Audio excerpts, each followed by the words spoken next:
Welcome, kings and queens. You are listening to the Manifest on Purpose show, and I am your host, Kimbaley. This is the weekly wisdom. Welcome to the weekly wisdom. Thank you so much for being here. It's an honor and a pleasure, and welcome to September. It's a new month, so I'm so interested in seeing what today's card have to say about the energy for the week.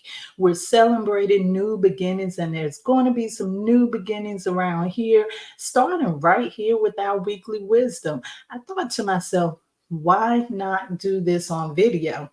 I really would love to do it as a live every Sunday. That way I can get your input on it. That way you can comment and respond. And maybe even we can do some quick general readings during the weekly wisdom for people that are in the audience. But just so that we're all on the same page, I want to know if you're feeling the same way. If you're interested in having live weekly wisdom videos, then put live in the comment. Also, while you're here, go ahead and like this. If anything resonates with you, share this with some of your friends, and make sure that you subscribe here and on the website. If you're still listening on the podcast, wonderful. But if you would like to see the video version, you can check it out on my YouTube page, Kimbaley, Kimbaley _. And you can find that right here on the banner. We're going to get into today's weekly wisdom, but before we get there, we have to hear our Astro-Numerology forecast for today, courtesy of Astro-Numerologist LLoyd Strayhorn and the Star 8 mobile numerology app. It is Sunday, September the 1st. The sun is in Virgo, the moon is in Leo. It's an 8 universal month, a 9 universal day. This day of the new month is about pursuing your dreams, whatever they may be. It's not for others to judge you, whatever it may be, but for you to follow your dreams and desires wherever they may lead. Another beautiful part about this month is deciding who or what stays in your life, but more importantly, about whom or what has finally outgrown their usefulness in order for you to grow bigger, stronger, and better. Leo, Aquarius, Aries, and those born on the 1st, 4th, 10th, 13th, 19th, 22nd, 28th, and the 31st of the month should have much to celebrate about today. And that is the Astro-Numerology Report, courtesy of Astro-Numerologist LLoyd Strayhorn and the Star 8 Numerology app. All of his information is right there in the banner. Please check out the app so that you can get your forecast every single day. And speaking of forecasts, each month, the two of us do uh, each month, we do a monthly forecast for all zodiac signs on YouTube. It will be airing today, September the 1st at 5 o'clock p.m. Make sure you catch that because it will tell you all of the details about what's going on this month. And this month is going to be an extremely good month for each and every one of us. So he'll be detailing week by week what you can expect according to your zodiac sign. And you can find that on the YouTube channel, which I will put up my banner so that you can see that. And it's Kimbaley _. The reason why we do this is so that you can know what numerical cycle you're in.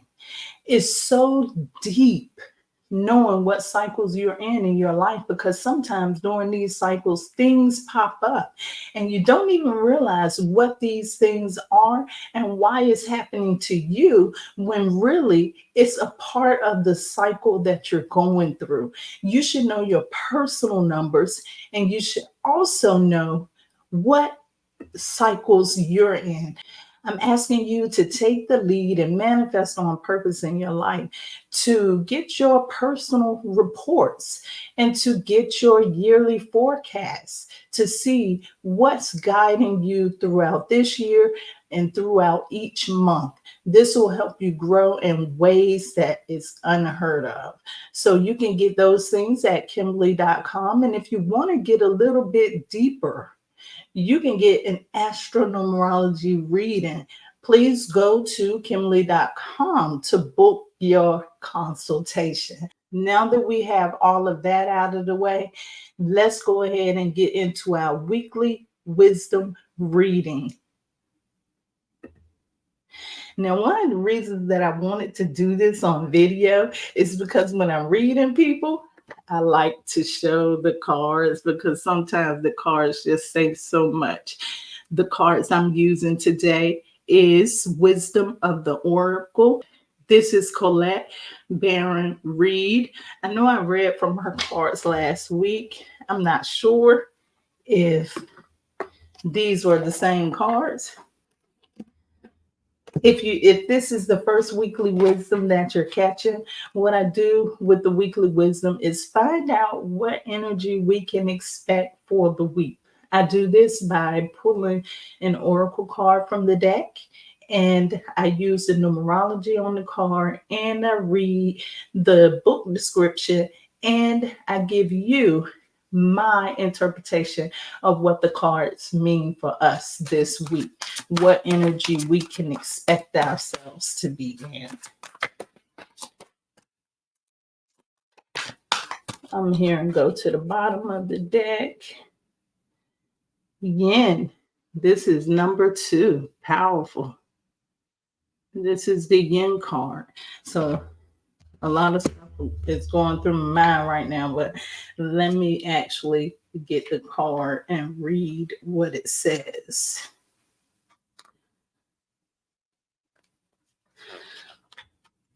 Yin. The essential meaning of this card is the feminine principle of receptivity, letting someone else make the first move, gathering information, and taking in cues. The art of conscious allowing. The message is this is a time of calculated receptivity as you gracefully await what's coming to you, ready to accept it when it appears. Yin does not involve frozen dreams or even resting, but rather consciously allowing things to flow to you, poised to receive the bounty that will be made available to you. It implies sensitivity as you alertly study the actions of others and contemplate how they will affect you and yours. Remember, you must make space for miracles to appear. Be the shaped, not the shaper, and you'll see how quickly your dreams manifest. So this is amazing when I think about the number 2. The number 2 is all about being receptive. And it seems to me as if one of these cards, a number 2 card, came out also in the weekly wisdom before. But this card is very much about being receptive. That's who we need to be. We always talked about the difference between the masculine and feminine energy. And a lot of people look at these energies as what different than what it really is, because a lot of people look at the masculine energy as the male component and the feminine energy is the female component. What being masculine and feminine is really about is the masculine energy is the giver, the doer, and the feminine energy ruled by the moon. Oh, wow. And I got the moon and the sun right behind me. And so this is important because we're talking about the feminine energy, the moon, and the masculine energy, the sun. So the sun is the one that's the initiator. They're the ones that's going out there to get it. And the feminine energy, the moon, is the receiver. That's deep. So a lot of times people feel as if they're supposed to be in their masculine energy all the time. They're always the giver. They're always the one that has to be proactive and going out there for it. And there's some people that choose to live only in the feminine. What I'm hearing in this message is balance this week. What you need to do is to be balanced throughout your week. You need to know that it's important to give, it's important to initiate, it's important to get things started, because remember, this is the very first day of the month. So, if it's important to go out there and get it, that means you're expecting a return. You're expecting a harvest. You also have to come down from that spot of being the go-getter to allow yourself to tap into your feminine nature to be a receiver. It's the art of allowing. A lot of people are the givers, they set their intentions. That's cool, because we know that it's definitely important to set the intentions, but they don't know how to release that in order to allow it to come to you. And let me tell you what I mean by that, because so many people, they feel like, when they go out there and get it, that every time they have to be the one to go out there and be determined and to go out there to be the giver. But at the same time, they need to know how to come back from that energy in order to receive. Sometimes people may come to you and offer things to you that may not seem of the ordinary. And we talked about this before. And sometimes you may even question the motives of the people that give these things to you, when really it's the flow of energy coming back to give you the seeds that you're planting to reap that harvest. And sometimes we get stuck on, because that sun energy, that number one, that masculine energy has a lot of pride, as it should. You have to be able to temper that pride in order to allow someone else to bring something to you. Another thing that I think that this card is trying to show us too is we have to practice discernment, because I know they say sometimes that a woman's intuition may be stronger than a man's intuition.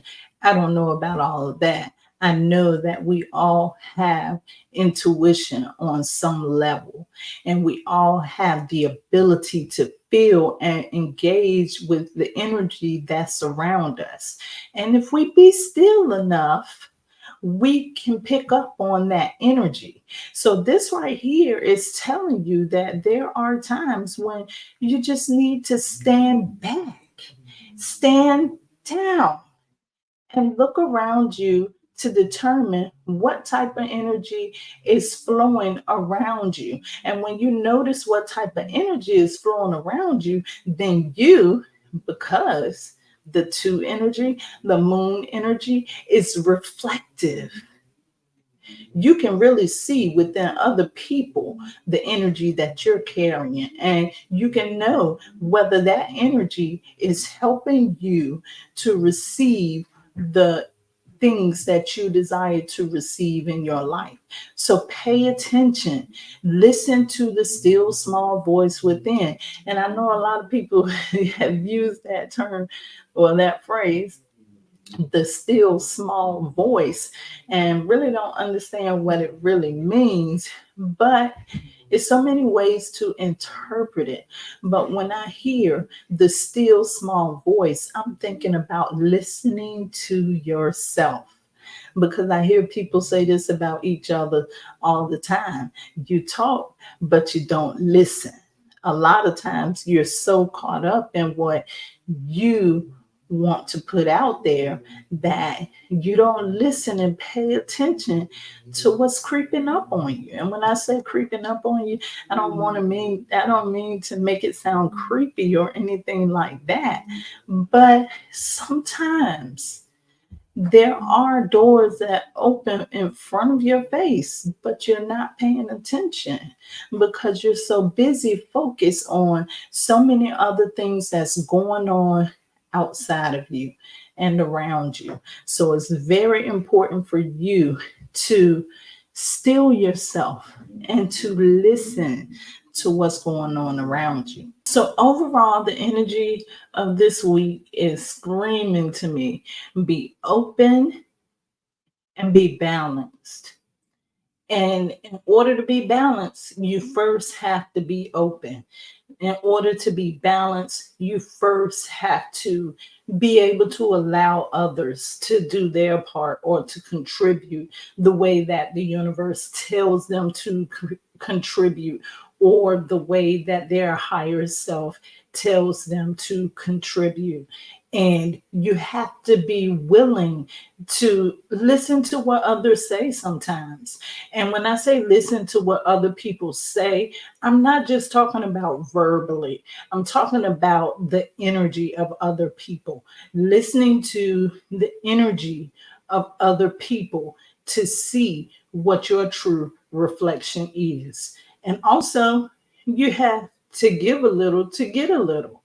So make sure that you're nurturing the people that are in your life, the closest people to you, and make sure, because the number two rules compassion, kindness.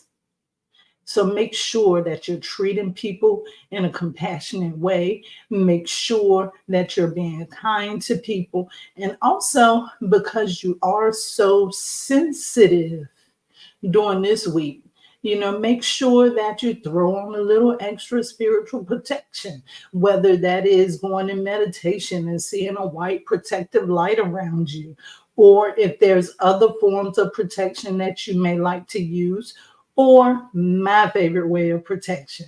If you know that someone's frequency is off, stay away from those people. And it's important that you do that, because when you have these people that are low vibrational and they come into your life, this can create a lot of distraction for you too. So make sure the people that come into your life are vibrating on a high frequency. Make sure that the media that you're consuming is high vibrational. If you're consuming it at all, make sure that you're taking time to read. Make sure that you're taking time to learn something. Make sure that you're striking that balance between being the go-getter and the receiver. Well, that's the end of this reading for today. Remember, if you want these live, all you have to do is put live in the comments. Come back today at 5 so that you can hear what we can expect for the whole month of September. You know I love to have you back. You know I do. Until next time, the God in me loves the God in you.